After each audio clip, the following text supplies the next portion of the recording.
Hey guys, how's it going? Beautiful day here in Portland. Today's video is on the power of love, grace, and acceptance in your marriage, and something that is key and essential with harnessing that. Remember that scene in Good Will Hunting when Robin Williams was talking to Matt Damon in his office, and he says, "It's not your fault." And Matt Damon kind of brushes them off and says, yeah, I know. But Williams pursues him and presses him and backs him up, and Matt Damon's like, don't F with me. Don't do. He can't accept it. And he finally breaks, and it gets through to him. It's not your fault. Really powerful moment, right? Talking to him about his abuse, that it wasn't his fault. Something that he may have believed deep down inside. So it's a really great moment. And in marriage, we have the opportunity to be healing in our spouses' lives. As a husband, as a wife, we are one of the most important forces of grace and love and healing. But we have to earn the right to say things like that.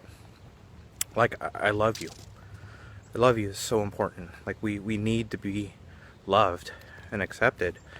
When I say I love you, it can soften my wife, it can soften my kids' hearts. It can be exactly what they need. When I'm frustrated and upset, when I say that, I love you and I'm frustrated about this, it reminds me to treat them in a loving way, and it's important for me to hear. But those words aren't a magic wand. If I say I love you and my behavior and my actions don't line up with that, the rest of the week, 80% of the time,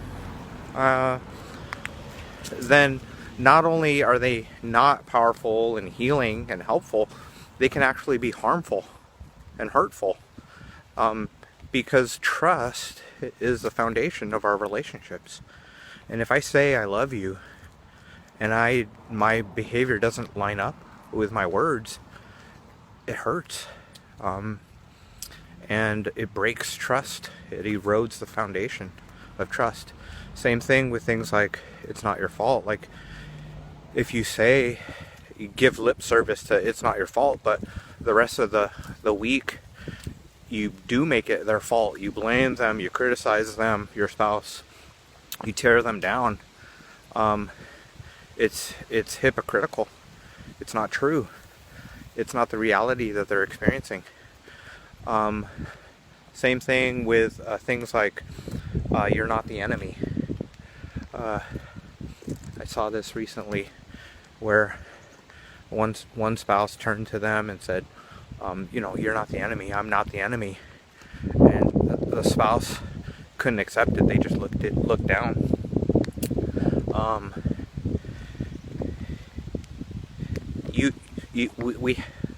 We earn the right to have those moments by loving our spouse well.